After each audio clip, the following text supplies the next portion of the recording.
हळद रुसली कुंकू हसली या मालिकेच्या आजच्या भागाचे अपडेट जाणून घेऊया आपल्या आजच्या या व्हिडिओमध्ये.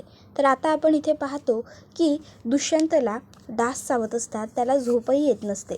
दुष्यंत म्हणत असतो, बापरे काय रे, मला एवढा त्रास होतोय आणि कृष्णाने साधा दरवाजा उघडून बघितलंसुद्धा नाही आहे. काय झोपली की काय ग स्वाती कृष्णा? नाही, एवढ्या लवकर झोपली नसेल, पण तिने दरवाजा उघडायला हवा, म्हणून आता मलाच काहीतरी करावं लागेल. त्याबरोबर इकडे आता कृष्णा ही देवाला दिवा लावत असते. त्याबरोबर आता त्या ठिकाणी भक्ती येते आणि भक्ती कृष्णाला म्हणत असते, कृष्णे अगं काय गं, काय असं वागायलास तू? बाहेर दुष्यंत दाजी एकटे बसल्यात, त्यासनी काय खायला हवं, काय प्यायला हवं, कमीत कमी तेवढं तरी विचारून ये, जा बरं पटकन. असं काय करायलास कृष्णे? त्यावर कृष्णा म्हणते, हे बघ, इथं कुठल्या पण पद्धतीचं त्यांचा पाहुणचार केला जाणार नाही आहे. त्यासनी त्यांचं घर आहे आणि दिमतीला गडी माणसं बी आहेत. त्यासनी जर काय हवा असेल नवं तर त्यांनी तिकडं जावं काय. त्याबरोबर लगेचच दुष्यंत हा ऐ ग आ असा ओरडतो. कृष्णा आणि भक्ती लगेचच धावत बाहेर येतात. तर दुष्यंत म्हणतो, विंचू चावला. त्याबरोबर कृष्णा म्हणते, विंचू चावला?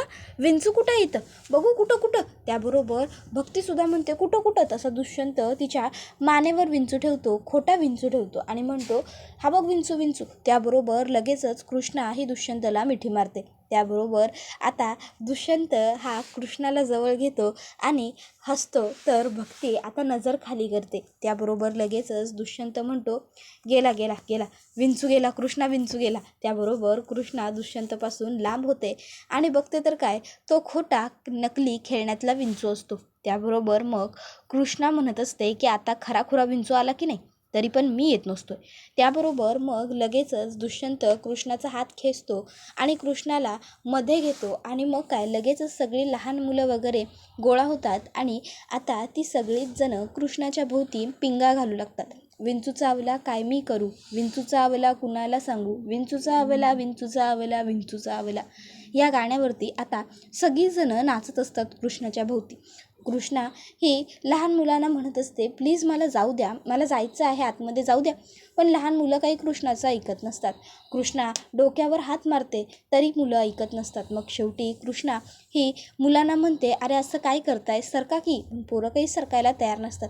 कृष्णा कमरेवर हात घेते आणि पहिलं तर हे सगळं बघते आणि मग ती मुलांनाच सांगते की मला जाऊ द्या, पण मुलं काही ऐकत नसतात, कारण दुष्यंतने सगळ्यांना आधीच सांगून ठेवलेलं असतं. पण मग कृष्णा कशीबशी वाट काढून तिकडनं बाहेर जाते. त्याबरोबर मग दुष्यंत अरे शेट यार असं म्हणत आता बंटेच्या खांद्यावरती हात ठेवतो. त्याबरोबर लगेचच दुष्यंत हा सगळ्या मुलांना विचारतो, काय मग कृष्णाताईचं प्रेम आहे ना माझ्यावर? त्याबरोबर सगळेजण होकार देतात. त्यावर दुष्यंत म्हणतो, अरे मग नाचा, आणि मग सगळे जोरात नाचू लागतात.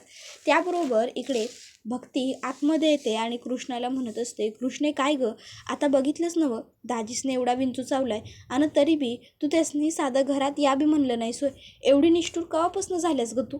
त्याबरोबर कृष्णा म्हणत असते, हे बघ भावा, तुला बी व्यवस्थित ठावा आहे आणि मला बी बाहेर काय घडले आणि दुष्यंत सरकारसनी खरोखर विंचू चावलाय का नाही, त्यामुळं उगाच तू पण त्यांची बाजू घेऊन मला बोलायला येऊ नकस, समजलं नवं? त्यासनी काही एक झालेलं नाही आहे, ठावा आहे नवं तुला बी? त्यानंतर मग आता इकडे बाळजाबाई विचारत असतात, काय हो भाऊजी, उत्पादन एवढं घटलं?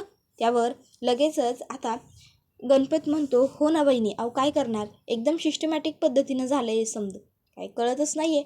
त्याबरोबर लगेचच मैनावती ही बाळजाबाईंकडे आलेली असते. ती बाळजाबाईंना म्हणते, बाळजाबाई, नाही म्हणजे तुम्हाला पटो अथवा ना पटो, पण एका पोराच्या बाबतीत आपल्या घरात जे झालं आहे तेच आता पुन्यांदा व्हायला नको असं मला तरी वाटतं. म्हणून मग मी असा विचार करते की आता आपण जयकांच्यासुद्धा लग्नाचं बघितलं पाहिजे. त्यावर जयकांत म्हणतो, मी पोरगी बघून ठेवली. त्यावर लगेचच गणपत विचारतो, कोण आहे पोरगी? त्याबरोबर जयकांत म्हणतो, अहो असं काय करताय, आपल्या सगळ्यांच्या बघण्यातली पोरगी आहे, तुमच्या सगळ्यांच्या ओळखण्यातली पूजा कोल्हापुरे. माझा लय जीव आलाय त्यांच्यावर, मला लय आवडल्यात बघा पूजा. त्याबरोबर लगेचच आता हे ऐकून घरातल्या सगळ्यांनाच खूप मोठा धक्का बसतो. तर मैनावती जयकांतचं थोबाड फोडते आणि मग ती जयकांतला सांगते, जयकांत, त्या पोरीचं तुझ्या संगट लगीन होणार नाही म्हणजे नाही, समजलं? अरे बघतोयस नवं, एकीमुळं दुष्यंतचं आयुष्य कसं वाया गेलंय ते, आणि तरी पण तुला तिच्याबरोबर लगीन करायचं होय, काय वाटणं झालंय तुला? हां, काय बी झालं तरी त्या पोरीबरोबर तुझं लगीन होणार नाही, ही गोष्ट डोक्यात फिट्ट बांधून ठेवायची. माझ्यासाठी मी ह्या घरात एखादी चांगली सुशील आणि श्रीमंत घरातलीच सून म्हणून घेऊन येणार. ती तसली भिकारडी पोरगी सून म्हणून मला नको आहे, समजलं ना? त्यामुळं काही पण झालं तरी म्या तुझं लगीन त्या पोरीबरोबर होऊ देणार नाही. म्या तुझ्या आयुष्याची राख रांगोळी होताना बघू शकत नाही, समजलं? तर दुसऱ्या बाजूला आता पूजा ही दुष्यंतला व्हिडिओ कॉल करते. आता दुष्यंत हा फोन बघतो तर पूजाचा व्हिडिओ कॉल असतो. मग दुष्यंत म्हणतो, अरे यार, आता ही कशाला व्हिडिओ कॉल करते, जाऊ दे, नको उचलायला. नाही नको उचलतो, नाहीतर पुन्हा काहीतरी सुसाईड अटेम्प्ट वगैरे करून घ्यायची ही. आणि मग लगेचच आता दुष्यंत हा फोन घेतो आणि पूजाला म्हणतो हॅलो. त्याबरोबर पूजा म्हणते इव. त्याबरोबर दुष्यंत म्हणतो इव काय वाटलं, का बोललीस? त्यावर पूजा ही काही बोलणार तोपर्यंत त्या ठिकाणी भक्ती आणि कृष्णा येतात. आता लगेचच कृष्णा म्हणते, बघ दुष्यंत सरकार पूजीबरोबर फोनवर बोलायला, व्हिडिओ कॉल आलाय पूजीचा. त्याबरोबर इकडे लगेचच पूजा ही दुष्यंतला म्हणत असते, अरे डी, तू हा सगळा काय अवतार केलास? अरे किती गावंढळ दिसतोस तू, माहिती आहे का तुला? प्लीज तू तुझ्या नेहमीच्या लुकवर परत ये ना. त्यावर दुष्यंत म्हणतो, मी खूप महत्त्वाच्या कामावर आलो आहे, समजत नाही का तुला? त्याबरोबर लगेचच कृष्णा म्हणते, भावा चल आपण इकडनं जाऊया. भक्ती म्हणते का? त्याबरोबर कृष्णा म्हणते, अगं असं काय करायलास भावा? बघ की दुष्यंत सरकारानं पूजा बोलायलात, पण जर आपण मध्ये गेलो तर दुष्यंत सरकार पूजेचा फोन ठेवून देतात म्हणून. त्याबरोबर भक्ती कृष्णाला सांगते, कृष्णा तू कुठं बी जायचं नाही आहेस, गपगुमान इथंच उभं राहायचंस. तुला वाटायलंय ना दुष्यंत सरकारांचं पूजावर प्रेम आहे म्हणून? बघूया, मला खात्री आहे असं काही बी नाही आहे, पण आता तुला बी कळेल, थांब इथं. तर इकडे दुष्यंत पूजाला सांगत असतो, मी इथे माझ्या बायकोची मनधरणी करायला आलो आहे. त्यावर पूजा म्हणते, व्हॉट बायको? त्याबरोबर दुष्यंत म्हणतो, बायको, वाईफ, बायको म्हणजे वाईफ. मी माझ्या वाईफला समजवायला आलो आहे, समजलं ना? त्यावर पूजा म्हणते, फ्रेंड डी, अरे असं काय करतोयस? आणि तू कृष्णाची मनधरणी वगैरे करायला का गेलायस तिकडे? डी, अरे म्हणजे माझं प्रेम आहे तुझ्यावर, मी तुला सांगितलं होतं ना. मग आणि इथे तू मला असं एकटीला सोडून कसा काय जाऊ शकतोस? दुष्यंत म्हणतो, पूजा आता झालीस की बरी, झालीस की रिकवर? त्यावरती म्हणते, पण अरे म्हणजे मी पूर्णपणे बरी नाही झालेली अजून, तुला कळत नाही आहे का? त्यावर दुष्यंत म्हणतो, हां मला मान्य आहे तुला थोडाफार विकनेस अजून राहिला असेल, पण तिकडे घरी तुझी काळजी घेण्यासाठी भरपूर लोक आहेत की, त्यामुळे तिथे माझी असण्याची काही गरज आहे असं मला तरी वाटत नाही, समजलं ना? आणि राहिला प्रश्न मी तिथे असण्याचा, तर हे बघ, मला कृष्णा महत्त्वाची आहे, कृष्णाला समजावणं महत्त्वाचं आहे आणि त्यामुळे मी इकडे आलो आहे. आणि त्याबरोबर लगेचच इकडे तो म्हणतो, मी तुला माझ्या घरी नेलं होतं ते फक्त आणि फक्त काही दिवस तुझी तब्येत खराब होती म्हणून, माझं तुझ्यावर प्रेम आहे वगैरे म्हणून नाही, तू माझ्यासाठी सुसाईड अटेम्प्ट केलास म्हणून, कळलं? त्यामुळे जर तुझ्या मनात कुठल्याही पद्धतीचा गैरसमज असेल तर तू प्लीज आत्ताच काढून टाक. तर हे सगळं ऐकल्यावर भक्ती कृष्णाला म्हणते, कृष्णे आता तरी पटलं नव्हं तुला, दुष्यंत दाजींचं पूजावरती प्रेम नाही? त्यावर कृष्णा म्हणत असते, अगं त्यांचं नसलं तरी म्या बन म्हणून कसं वागायला पाहिजे ते मॅच ठरवायला पाहिजे नवं. आणि पूजाचं तर आहे नवं दुष्यंत सरकारांवर प्रेम. हां आता त्यांच्यामध्ये भांडणं झाले असतील, काही मतभेद झाले असतील, पण म्हणून काय म्या त्यांच्या लगेच मध्ये येऊ होय? असं नसतं बघते. अगं शेवटी पूजाच्या मनात काय आहे हे पण बघितलंच पाहिजे ना. ते दोघं एकमेकांवर प्रेम करतात एवढं बोलून कृष्णा आतमध्ये निघून जाते. त्याबरोबर इकडे पूजा मात्र तशीच उभी राहते. तर बाळजाबाईंच्या हातून कप फुटलेला असतो. बाळजाबाई आता महादूला सांगतात, महादू सर्व काचा नीट भरून घे. महादू सर्व काचा व्यवस्थित गोळा करतो. त्यानंतर मग गणपत बाळजाबाईंना म्हणत असतो, बाळजाबाई नाही म्हणजे एक बोलू का? अहो आपले दुष्यंतराव त्या कृष्णाच्या घराबाहेर तळ ठोकून बसलेले आहेत, याला काय अर्थ आहे? दुष्यंतनी असं तिथं बाहेर राहणं योग्य वाटत नाही. त्याबरोबर बाळजाबाई म्हणत असतात, अहो भाऊजी काय करावं ते मला पण काही कळना झालं.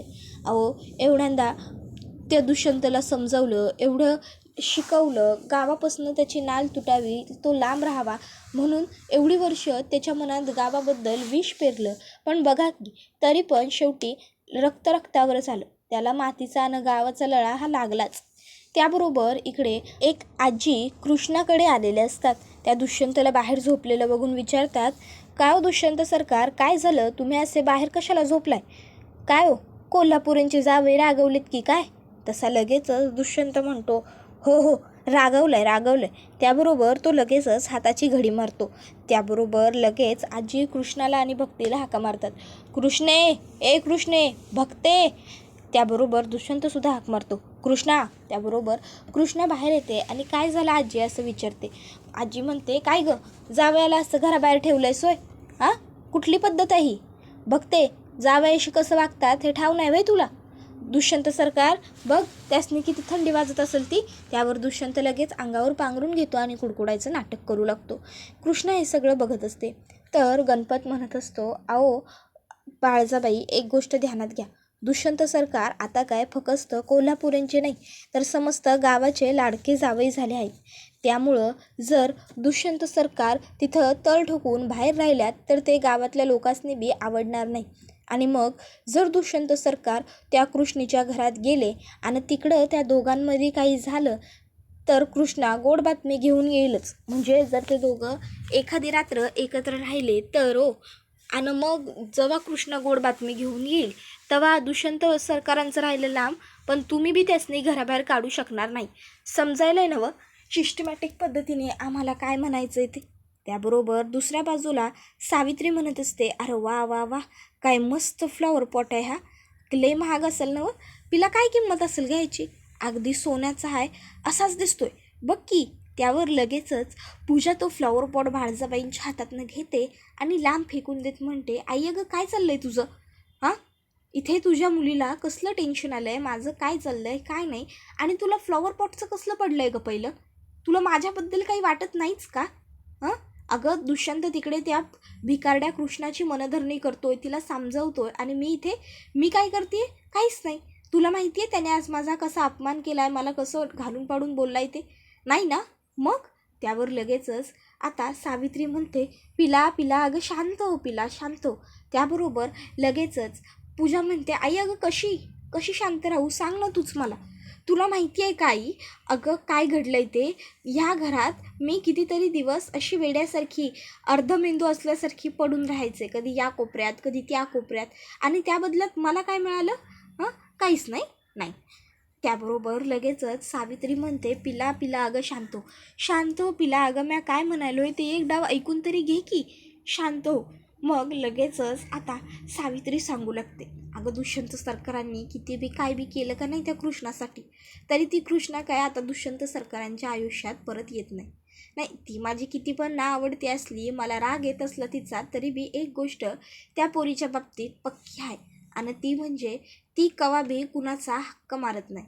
आता जर ती कुणाचा हक्क मारत नाही तर खास करून ती तुझा हक्क तर कवा बी मारणार नाही. आणि त्यामुळंच तू काळजी करू नकस. कृष्णा काय बी करणार नाही. दुष्यंत सरकारांनी अगदी तिच्या पायावर लोटांगण जरी घातलं ना तरी काहीच फरक पडणार नाही आहे. कळायले काय तुला? त्याबरोबर लगेचच पूजा ही जरा शांत होते. तर आता सावित्री ही पूजाला सांगत असते, उगाचच्या उगाच तू जास्त विचार करायलाच बघ, शांत राहा, शांत. तर दुसऱ्या बाजूला आजी ह्या कृष्णाला म्हणतात, कृष्णे जावयासनी घरात घे, हे बरोबर नाही आहे बघ. अगं त्यासनी बाहेर बसवलेस, पुतळा झालाय नवं थंडीनं. त्यावर मग कृष्णा म्हणते, आजी अगं त्यासनी बाहेरची थंडगार हवा खायची होती नवं, म्हणून ते बाहेर बसलेत. त्यावर लगेचच आजी म्हणते, अच्छा म्हणजे जावयाला जेवाय बी दिलं नाहीस का काय? अगं काय हे कृष्णे, जावयानं जेवाय दिलं पाहिजे की. त्याबरोबर लगेचच दुष्यंत पोटात खड्डा पडल्याचं नाटक करू लागतो आणि म्हणतो, पोटात खड्डाच पडला बाबा. त्याबरोबर कृष्णा ही सगळी नाटकी बघत असते. तर त्या आजी म्हणत असतात, कृष्णे अगं पूर्वी नवरा बायकोला घराबाहेर काढायचा, आणि आता बायका नवऱ्याला बाहेर काढतायत होय? आखरीतच आहे. नाही म्हणजे दोन्ही पण तसं वाईटच, कुणीच कुणाला काढू नये, पण आता झालं तेवढं पुरे झालं.